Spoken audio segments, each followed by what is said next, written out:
edition of the Heathen Vegan. Today I'm going to be showing you guys how to make potato salad. I know, it's been a long time to make it, but here it is. It's coming at you.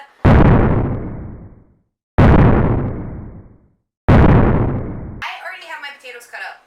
And the reason why I want to show you guys this part is because of the fact I really believe that this is an important part of the process to make any type of potato dish, whether you're making potato salad or mashed potatoes or whatever type of potato dish there may be out there, that you boil your potatoes with a certain amount of seasonings and ingredients in there so that as they're boiling, you're not just boiling it with plain water.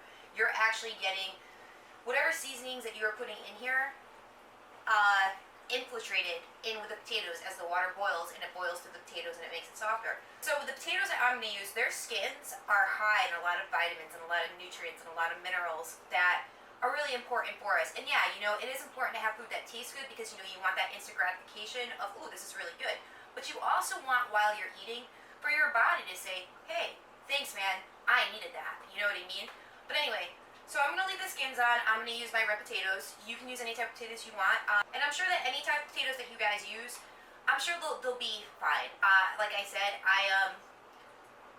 like I said before, I really want to introduce to you guys foods that do taste good, A, and B, that are good for you. Now, the rest is up to you guys, as it is with us, too. We live in a society where everything is pretty much instant gratification. You go to the store to get gas. As soon as you walk to the gas station, you're bombarded with just aisles upon aisles of snacks, you know, and little, like, subliminal messages and targeting, marketing techniques that are there to get you to buy things that aren't good for you, but your brain processes as tasting good. So I like to try anyway to make sure that what I portray to you not only tastes good, because it does taste good, but that it's good for you too, because that's what we have to learn as society as a whole, is not to take so much instant gratification into just eating things immediately because they're immediately there for you. I'm going to start with my Marsala wine sauce. For the price, this is a really good cooking wine to use. You're going to use with this, I'm going to say approximately a third to a quarter of a cup. You know, you don't want to put too much in, just enough where it's like saturated, so I'm definitely going to say a third to a quarter cup. You're going to want, with your olive oil, between 2 and 3 tablespoons of olive oil. And then comes the salt and the pepper. Now with the seasonings, you can obviously season it the way that you like. In fact, you don't even have to season it at all. I'm going to season mine the way that I like it. I like lots of pepper. Let's face it, potatoes need some salt. Maybe it's, you know, who knows. So we'll put some salt in there. And then we get on to, I'm going to put onion powder in there also. And all of these ingredients will probably be about a teaspoon that you'll be using of them. I also have some onion powder in there. I also have some garlic powder I'm going to put in there. I feel as though paprika just makes any dish, so I'm definitely going to put probably about 2 teaspoons of paprika in there. I also want to put some chives in there. I'm not using my fresh chives this time. I got to give them a little bit of a break. I'm down to like 2 sprigs. So we're going to put some dried chives in there. And we're going to put a little bit of Italian seasonings in there, along with some basil. And then we are also going to put in about a tablespoon of the Worcestershire sauce. Now we're going to end up putting more Worcestershire sauce in here after these are done. We're ready to mix it up. I'm going to put in 2 vegetable bouillon cubes from Edwards. If you want to, what you can do instead is you can use some vegetable stock. So what you can do, if you want instead, you can use some vegetable stock. Vegetable stock. That's what it is. Vegetable stock, Jamie. Stock. There we go. Vegetable stock. So, so what you can do, if you'd like, is you can use some vegetable stock instead of the bouillon cube. I personally feel as though the bouillon cube and the Worcestershire sauce, along with the other ingredients, work a little bit better than the vegetable stock. So it's been about 40 minutes. My potatoes are done. I took them off of the burner. They're over here and they're stewing in, I hope you can see this, in the water that I cooked for them. Now, I don't know if you can see this or not. I'll try to bring it into a close-up when I edit this. The potatoes themselves, usually when you just boil them in water, are white. These guys are tinted with a little bit of the color from the homemade broth, I guess, that I made. So they're looking good. I'm going to let them sit for a little bit until I'm actually ready to get them and strain them and then rinse them with some cold water. Right now, what we want to do is we want to make the next part of what's going to be our potato salad. I already have my burner going. I'm going to put in a little bit of olive oil. I'm going to say probably about a tablespoon and a half. Did cut up a whole garlic clove, so I'm going to put that in there. I already had my my burner preheated, so this is at a medium-high heat right now. In addition to that, I will put in some salt and some pepper. I'm not going to use too many ingredients for this right here. Because of the fact that I'm going to put a lot of ingredients into the actual potato salad when I actually get that going, which, I mean, I know when I say a lot, it's not really a lot. I did cut up a whole package of Light Life Smart Bacon. I wanted you guys to see what this looks like in case you wanted to go out and get this. There are other vegetarian bacons out there, but this is my son's favorite kind of bacon, so I bought this. I already have it cut up, and I'm going to put it in here. And I'm going to let this get kind of on the crispy side. I cut it up without breaking it up first, so you might have to take a couple of pieces and just let them break up.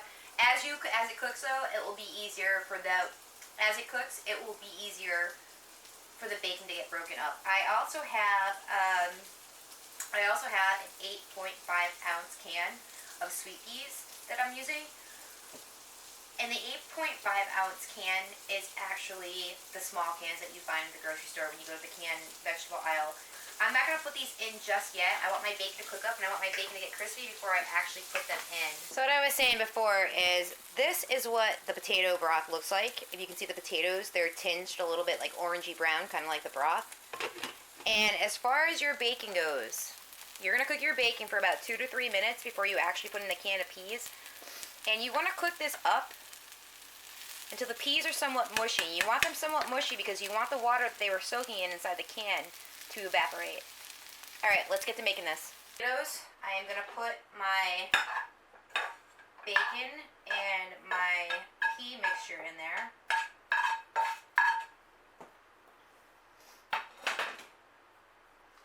Mix this up a little bit just so these guys...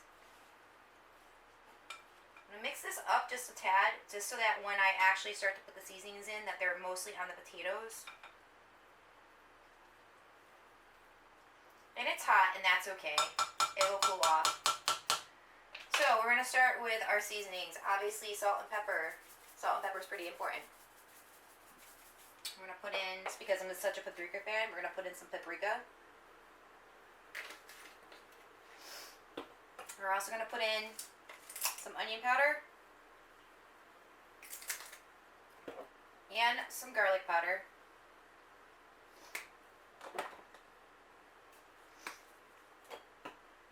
And then we're going to put in about a tablespoon to 2 tablespoons of Worcestershire sauce. We're also going to put in 2 tablespoons of spicy brown mustard.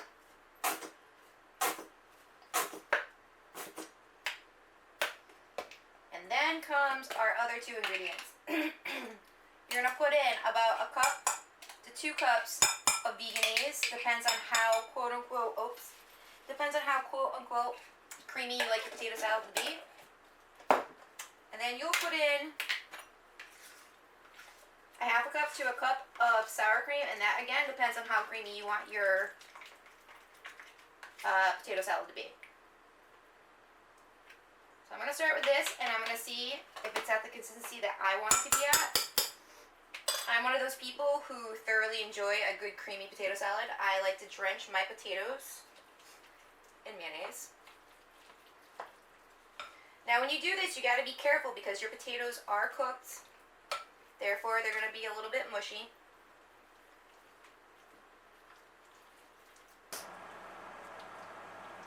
Alright, my friends. Here it is. Our vegan, gluten-free potato salad. I hope that you guys have gotten a chance to try this recipe. If you have, please leave a comment and let me know how it came out. If you've liked this episode, guys, please leave a like. And if you'd like to see more of my online gluten-free vegan cooking and baking, please subscribe to my channel. Until next time, you guys, I hope that you all have a wonderful day and that you do wonderful things. Talk to you soon. Thanks again, guys.